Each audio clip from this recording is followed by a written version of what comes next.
د ښاغلي عزیز سرشار څخه ډېره مننه، واقعا زړه پورې مقاله ولوستله. باید یادونه وکړم چې زموږ بل ویناوال ښاغلی نصیر خان و، خو هغه له دې کبله چې دا مقالې ډېرې اوږدې شولې او تاسو هم ستړي نه شئ، د خپلې مقالې څخه تېر شو او بیا په چاپي ډول به خپله مقاله راوباسي. هغې څخه مننه کوم چې خپلې مقالې هم تېر شو او تاسو ستړي هم نه شئ. خو زموږ بل ویناوال چې مهمه مقاله لري ښاغلی پوهنوال ډاکټر ښاغلی پروفیسر ډاکټر سید وقاري علي شاه دی چې دی د خان عبدالغفار خان بابا په اړه باندې خپل لیکنې کړل او هغه به تاسو ته وړاندې کړي. زه هغې ته د یو شعر په ویلو باندې بلنه ورکوم چې وایي زما پښتون غرور به نور څومره په خاورو لړې، زما پښتون غرور به نور څومره په خاورو لړې، ستا په یارۍ کې تر ژړا پورې راورسېدم. او د پښتو یو لنډۍ ورته وایم چې وایي یا به مې دا یاري یاري شي یا به مې سر د غرغرې شمال وهینه. شروع کوم په نامه د لوی خدای چې مهربان رحمان و رحیم دی. ټولو ته د زړه له کومې ستړي مه شي. د پی ایچ ډي پی ډېره مننه او په دې ډېر زیات خوشحال یم ځکه چې زه خو د وطن نه چې کله وطن کې هم نو هلته ټول عمر پښتانه چې یو ځای کېږي په غم باندې یو ځای کېږي، نو دا ډېره زیاته د خوشحالۍ خبره ده. دا دویم کال شو چې د پښتونخوا په ورځ باندې د پښتونخوا د نمانځلو په ورځ باندې د یو ځای کېږي. خو غټه خوشحالۍ خبره پکې دا ده چې دې کې داسې موقع موږ ته په لاس راشي چې نه خو یوازې دا چې خپل مشران، ځکه چې اسې خو علي خان مسعود یا شیرین ګردیوال به څوک ویني، خو په دې موقع باندې دا خلک هم عمومو ورسره نوي ملګري لکه ډاکټر اکرم ملکزی داسې خلک هم وپېژنو. نو تاسو ټولو ډېره مننه چې ما ته مو دا موقع راکړې ده چې څه تاسو سره شیر کم او څه دې خلکو سره مو لیدنه کتنه وشوه. اقبال لالا چې کله راته ووایي چې داسې موږ د جشن کې به 15 ملي کارمانان دي په دای باندې به چې چا باندې به ته څه وینا کې، نو چې کله د باچا خان نه راته ووایي نو راته ډېره ګرانه ځکه وه چې د باچا خان خو یو داسې شخصیت دی، یو داسې ذات دی چې سړی پې په دې نه پوهېږي چې د کوم ځای نه شروع کوم په کوم ځای باندې به یې ختموم. نو یو 2-3 ورځې خو راته ډېره زیاته ګرانه وه چې یاره زه به په باچا خان باندې علي خان ته څه شی به نوی ښکاري. بیا مېړه کې وی چې یاره د اوسني ځوانان چې دي دی ته هم څه خبرې خو داسې کول پکار دي چې دی ته نه خبر نی. بیا مې خپله اراده په دې باندې وکړه چې یاره څه داسې خبرې خو په کتابونو کې موجود دي، نو هغه دلته بیا کېدل تکرار دی. د باچا خان ذات خو نمر د نمر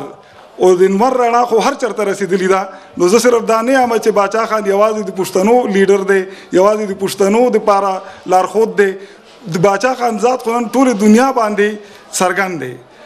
نو ما بیا خپله دا سوچ کولو چې باچا خان 2-3 سیزونو ته ډېره توجه ورکړې ده. یو سیز پکې د هغه عدم تشدد دی چې هغه ځان ته یو ډېر لوی بیان دی او ډېر لوی وخت غواړي چې د عدم تشدد دا د ګاندي عدم تشدد او که دا د پښتنو خپل عدم تشدد و. پښتنو ته په ګاندي کې به څه چارمو، دا خو د پښتنو د کورنۍ تربګنۍ د هغې په نتیجه کې جوړ شوی عدم تشدد و چې باچا خان په بار باندې پښتنو ته زوتولو. دویم یو داسې اړخ چې د بده مرغه ډېرو خلکو هغې طرف ته اړو توجه نه رسي، په هغې کې هغوی ته ګرمه ځکه نشته چې که تاو شي راتاو شي خو پښتانه یو او پښتنو هغې خلکو ته د چا چې زه ذکر کول غواړم او زه د ځان نه څه نه یم، ما مقاله نه ده راوړي ځان سره. دا 3-4 پاڼو کې د باچا خان ویناګانې دي او کوم خلکو ته چې هغه توجه ورکړې ده هغه د ریاندیا خبره خو داسې ده چې که د نیمایۍ نه زیات نه وي نو د نیمو نه کم هم نه دي، خو هېڅوک یې په حساب کې نه اخلي. هغه د پښتنو مېرمنې دي او په دې باندې ډېر زیات خوشحال یم چې په دې موقع باندې یوازې صرف دا نه چې تاسو ناست یئ، مشران کشران ملګري مو ناست دي، د مونږ خویندې او میندې هم راغلي دي. نو دا موقع به ما دپاره ډېره بختوره ده چې څه داسې د باچا خان خبرې به دی ته وکړم چې کوم باچا خان هم د دی متعلق کړي دي او لږ غوندې به په هغې باندې هم رڼا بیا واچوم چې په آخر کې د هغې نتیجه څه ووته. باچا خان خو یو عملی سړی او عملی سیاست یې کړی دی، نو د هغه دا خبرې صرف د خبرو تر حده پورې وي که د هغې عملي ثبوت نن په پښتنو کې لیدی شي. هر چاته پته ده زه د دې بیا دا وایم چې تکرار کول نه غواړم چې پښتنو ښځو ته په پښتنو ټولنه کې هغه درجه نه ده ورکړې شوي د کومې چې هغه حقداري دي او پښتانه چرې ځان سره برابر خپله ښځه نه مني. داسې قسم ته متلونه د هر چا په خوله دي چې ښځې دپاره یا کور دی یا ګور دی او که لږ ورپسې نور ور وړاندې شئ نو دا به درته ووایي چې زه مړده د ښځو خبرې مه کوه د ښځې خو په هر ویښته کې سل فریبونه دي سل شیطانان دي. نو بس هغه خبره اډو بالکل ختمه شي. تر کالونو کالونو پیړو پیړو راسې د دې خوارانو ذکر چا کولو د پښتنې ښځې زه د دې خویندو میندو دغه کول نه غواړم کومې چې دلته ناستې دي د ما مطلب د هغې پښتنو ښځو نه دی چې کوم په پښتونخوا کې دي کوم په هغې خوار غریب وطن کې پرتې دي د دوی ژوند که تاسو وګورئ نو څه ډېر خراب دی.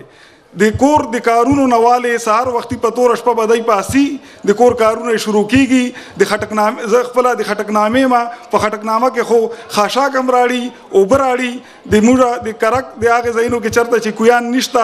3 کیلومیټره نه په سر باندې اوبه راړي.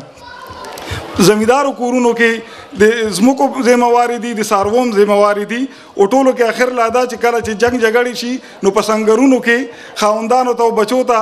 وسله او ګولۍ دغه هم رسوي په څه ځایونو کې خو بیا هم د هغې غریبې څوک پوښتنه نه کوي. په دې ګرانۍ کې که وګورئ نو داسې ښځې هم شته خو ډېر په نوم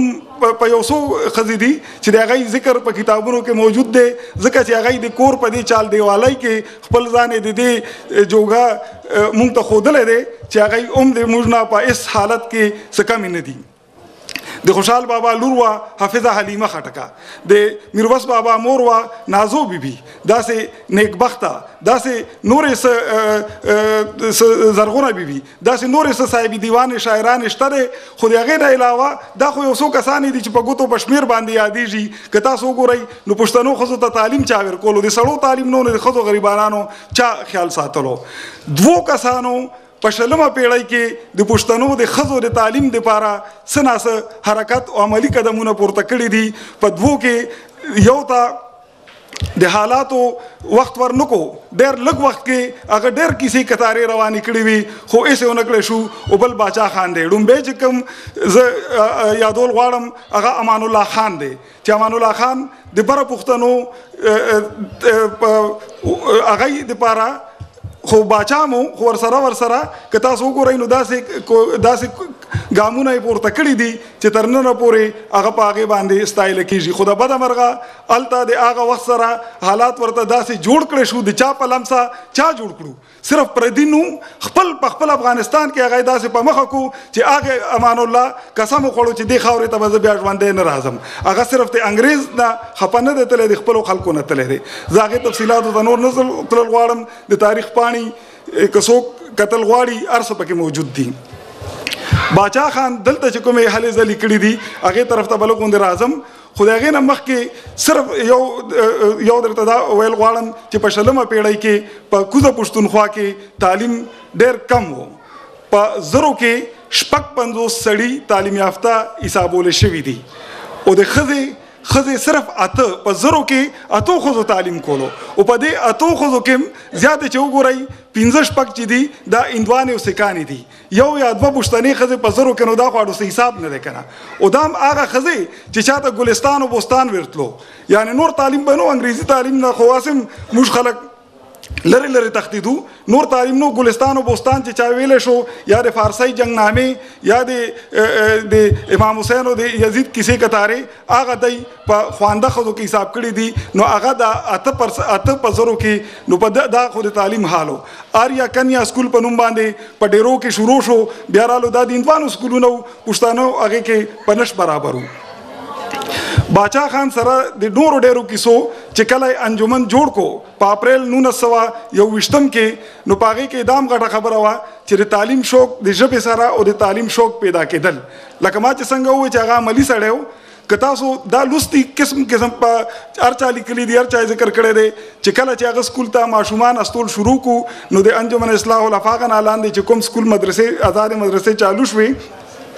نو غنی او ولی دا د هغې ړومبي شاګردانو. باچا خان خپل دواړه بچي واستول، خو زه به درته ورسره لږه غوندې زیاته کم چې هغه خپله لور مرتاج بیبي هغې هم هلته سبق ویلی دی. نو هغه هر هغه څیز کړی دی چې کوم یې ویلی دی، خپل عمل سره یې دا ثابته کړې ده. هله نورو پوښتنو ته هغه تللی دی، ورته یې ویلي دي چې پر جینکو باندې پر خپلو میندو خویندو لوڼو باندې تعلیم پکار دی. په 1928 مئی کله چې پښتون رساله شروع شوه، په هغې کې باچا خان یو غټ مقصد دا مو چې د ښځو د تعلیم د اهمیت نه دا پښتانه خبردار کړي. هسې خو عام طور سره چا د ښځو د تعلیم خبره نه شوه کولی، خو باچا خان ځان په دې حالت کې لیدو چې خپله د پښتنو هغه 1928 پورې هغه خپل ځان ته د پښتنو په ټولنه کې یو لوی مقام پیدا کړی، نو دې دپاره هغه دا خبره کولی شوه. او په ړومبي رساله کې د مئی 1928 نه والې تر اخري چې په 10 اګست 1940 باندې راوتې ده. پاکستان د جوړېدو پس ته څنګه چې په خدای خدمتګارۍ پابندي ولګېده، داسې په هغې پابندي ولګېده. نو هغې کې څه دا تاسو که دا ګڼې وګورئ نو په هره ګڼه کې 3-4 مضمونونه داسې شته دی چې باچا خان یا لیکلي دي یا د باچا خان نورو ملګرو لیکلي دي. په هغې کې مختلف وختونه هم راتلو. هغه وخت سره د خوند خبره خو دا وه چې ښځو به خپل نوم نشو اخیستی، او لکه ډېر مضمونونو لیکواله چې ده هغه موږ ته نه ده معلومه چې دا څوک ده یا څوک نه ده، صرف یوه خور یې لیکلې ده او مضمون یې لیکلی دی. د دې نه پس ته د باچا خان په وینا باندې د هغه د ملګرو په مرسته باندې دی یو قدم وړاندې اخلي. نو بیا د کلي نوم ورسره لیکي، لکه یوه خور د ادینې. ما چې لومبۍ رساله کې کوم دویمه رساله کې مې کوم مضمون لوستی دی هغه د ادینې ثوابۍ یو خور ده، یوه خور د ادینې. بیا یو څو سټیجه پس داسې یو سټیج راځي چې هغه ښځې د باچا خان په وینا باندې د هغه په بار خواستونو باندې هغه د خپل د یو د سرو ډیرو مجیده بیګم نومو، نو هغې د خپل نوم ړومبي ټکي میم بې، ځکه چې پوره نوم یې نه شو اخیستی، وی میم بې د سرو ډیرو دا چاپ شو. خو ورسره هغې نه 2 رسالې پس ته یو بل مضمون یې چاپ کو چې یاره تاسو خو د ما حیا ټوله واخیسته، ځکه چې زه چې اوس تنور ته لاړه شم کله تنور باندې روټۍ پخوم نو نورې زنانه د هغې ځای نه روانې شي، یا چې دا څنګه بې حیا ښځه ده چې د دې نوم ټولو پښتنو ولیدو، نو تاسو ما سره دا ډېر بد وکړو، او دې پس ته به زه تاسو ته هېڅ قسم ته مضمون لیکل نه کوم.